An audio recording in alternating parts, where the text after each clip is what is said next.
A woman goes through great lengths to escape her abusive marriage. However, she discovers it's impossible to hide from her controlling husband, who won't stop until he finds her. Laura Berney digs for clams at a beach by their vacation house in Cape Cod, Massachusetts, when her husband, Martin, a successful Boston investment counselor, approaches her. He informs her they'll be attending the Blanchards' party later, but after seeing his wife hard at work digging clams for dinner, he decides to cancel. However, Laura disagrees, claiming she can just gather fresh clams again tomorrow morning. Later, the couple discusses what dress Laura will wear for the party, and although she doesn't want to wear the backless black dress, Martin's preference for it compels her to. Afterward, the Berneys arrive at the Blanchards, and after socializing for a few hours, the couple heads back to their house, where they make love while listening to Berlioz's Symphonie Fantastique. The next morning, after Martin finishes his workout and breakfast, he goes to the bathroom to wash up, when he notices the misaligned hand towels. Martin points out the mistake to Laura, and she quickly fixes it, apologizing that she'd forgotten. Afterward, Laura heads to the pantry and quickly arranges the cans. After the couple discusses dinner plans, Martin goes out to the dock to meet his neighbor, John Fleischman, a neurologist, who shares that he sees Laura staring at him from the window.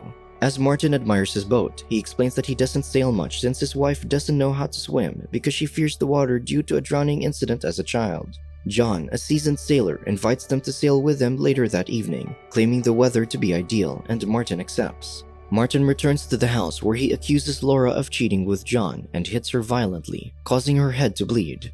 After Laura falls, he apologizes and gently tells her of their sailing trip later, asking her to brave her fears for him. After her husband leaves, Laura sobs. Later, Laura goes to the beach and smashes the boardwalk lamp ball by throwing rocks at it. Soon, Martin returns with a bouquet of roses and a red dress as an apology gift. Martin makes Laura wear his present, and she goes along with his urges to copulate, while listening to Berlioz's Symphonie Fantastique. After they finish, her husband goes to the bathroom, while Laura stares forlornly out the window.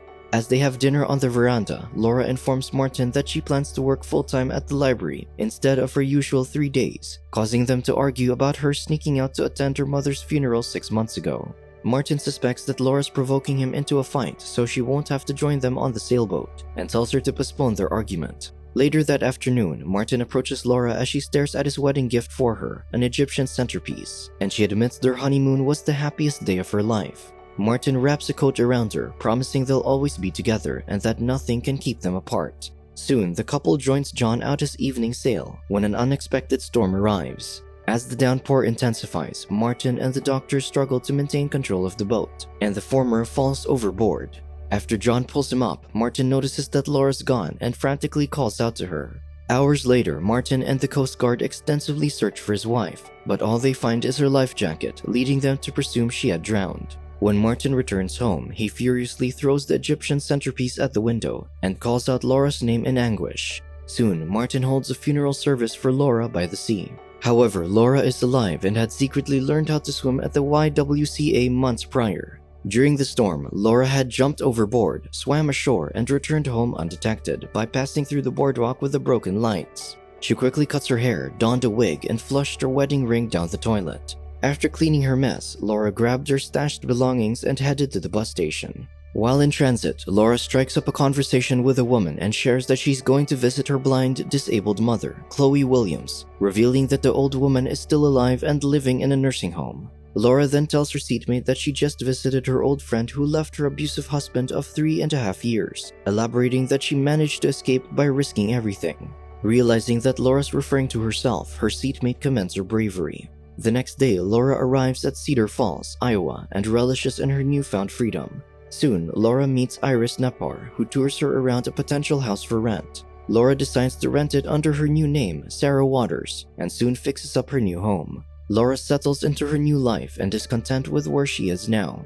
Sometime later, after Laura finishes showering, she's instinctively about to align her hand towels when she stops herself and disarranges them. Laura then hears whistling from outside and looks out her window, where she sees a man singing and dancing while watering his backyard. The man suddenly stops his antics when he sees Laura staring at him and continues spraying his plants in silence. Meanwhile, Martin returns to his vacation home and strolls by the beach when he steps on a broken glass shard. Martin then looks up and realizes that the lamp's bulbs have been smashed. In Iowa, Laura notices that she's still perfectly arranging her pantry and disarranges it. She then goes to the kitchen, sees that the apples on the tree next door are ripe, and goes outside to harvest them. Laura's neighbor stops her and says it's a crime to steal apples, claiming he'll let her off the hook if she bakes him a pie.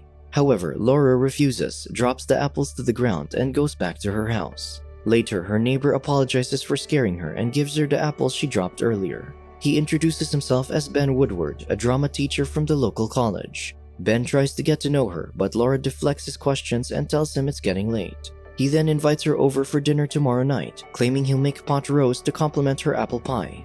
In his office, Martin receives a call from Vanessa Shelley, Laura's friend from the YWCA, to express her condolences. However, Vanessa inadvertently reveals that Laura took swimming lessons during her supposed job hours, causing Martin to smash his phone in fury. Martin quickly makes his way back to his vacation home, where he searches through Laura's belongings. Martin cuts his finger on an object inside Laura's pouch, so he goes to the toilet to steady himself.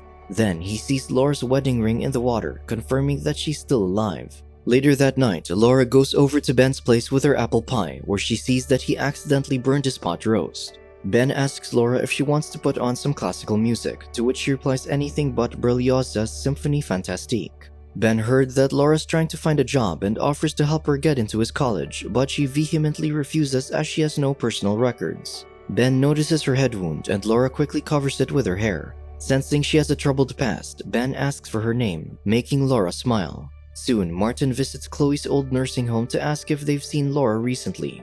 However, he not only discovers that his mother-in-law is still alive, but that Laura moved her to a different institution 6 months ago. Days later, Laura finds a new job at the Porter Library. As Laura exits the building, she finds Ben waiting for her and thanks him for helping her land the job. Ben then shares that he tried calling out to her the day before and knows that her real name isn't Sarah Waters. He admits that he really likes her and asks for a chance, but Laura refuses his advances. Later, Laura calls Chloe to tell her she loves her, but she covers the receiver so Chloe doesn't hear her. Soon, Martin instructs his lawyer to order his men to find Chloe and entices him with a $10,000 reward upon completion of the task. Days pass and Ben spots Laura at the parade, where he tries to apologize for their last conversation, but she cuts him off, saying it's best to forget it. The pair then walk around and Ben shares that he tried to become a Broadway actor but failed, so he moved back to Iowa. Laura then reveals that she moved there to be near her ailing mother, but admits that she hasn't seen her yet because she's unsure if it's safe for her to do so. Soon, Martin visits Chloe in her new nursing home and quietly watches her knit. As Laura returns home, she's shocked to hear banging at the door, but realizes it's just Ben. He then takes her to a dimly lit stage with a swing, where he surprises her by turning on the starlit background and making it snow. In the dressing room, Laura tries out different costumes while Ben helps her out. The pair then playfully dance backstage and Laura laughs delightfully as Ben twirls her around. Ben then takes her home and they share a kiss. As the kiss turns more physical, Laura resists his advances and pushes him away. Laura then tearfully pleads for him to leave and sobs. The following morning, Laura goes over to Ben's house, where she confides that she escaped her abusive marriage. Laura then thanks him for being there for her, and the couple cuddle on the veranda. Soon, Ben helps Laura disguise herself as a man before she travels to the nursing home to visit Chloe undetected. Laura then tells her mother that she left Martin and reassures her that she's doing all right. Laura admits that she finally found a nice man, and Chloe tells her daughter never to let any man hurt her again, stating she'll always be fine without one. Outside, Martin asks one of the nurses to inform him if Laura ever visits Chloe. Martin then quickly checks on Chloe, but the blind woman mistakes him for a nurse, so the man leaves. Meanwhile, Laura returns from the bathroom, barely missing Martin, and asks Chloe who she was talking to. However, the old woman just shrugs. Afterward, Laura walks out onto the hallway and uses the drinking fountain. Unbeknownst to her, Martin waits for his turn right behind her. Laura then exits the building with Martin close behind, when he's suddenly called over by a nurse who says that Chloe's nephew just visited. Martin, who suspects it might have been Laura, quickly runs out to find her, but she's long gone. Later, Laura returns home, telling Ben that her plan played out perfectly. Martin returns to Chloe's room, where he poses as a police officer and asks the blind woman about her nephew. Chloe plays along until Martin mentions that Laura's ill-intentioned husband is searching for her, and that they need someone to inform her. Concerned for her daughter's safety, Chloe reveals that Laura's with a man who teaches dramatics at Cedar Falls College. Martin then attempts to smother Chloe with a pillow, but thankfully, her nurse walks in with her medication. Martin smoothly places the pillow behind Chloe's back and assures her he'll find Laura.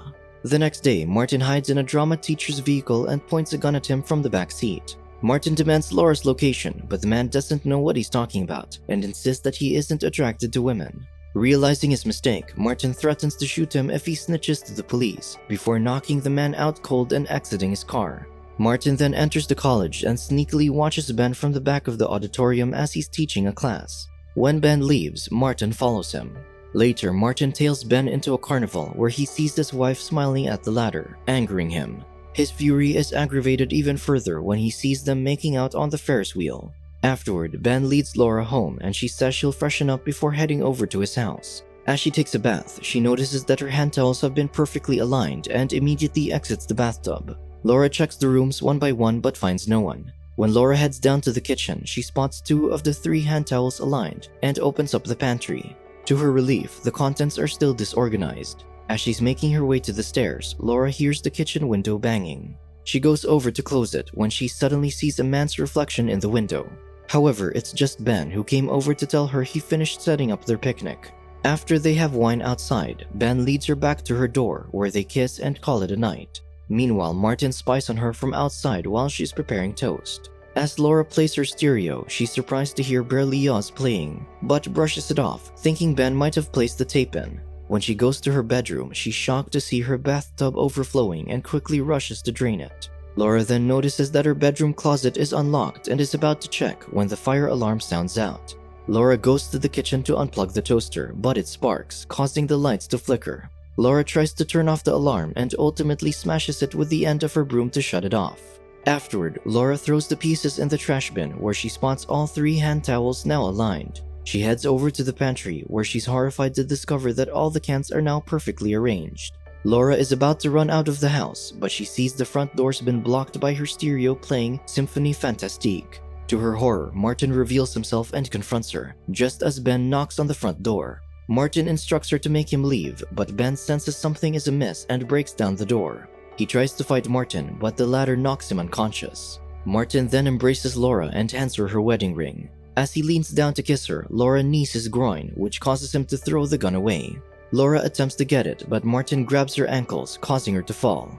However, she manages to grab his gun and shoots in his direction as a warning shot. Laura holds him at gunpoint, but Martin says that even if she calls the police, all they'll do is hand him a written order to stay away from her, which won't work. Having had enough of her husband's abuse, Laura calls the police to inform them that she just shot an intruder before firing the gun multiple times, hitting Martin's chest. Martin falls to the floor and Laura cries over what she's had to do.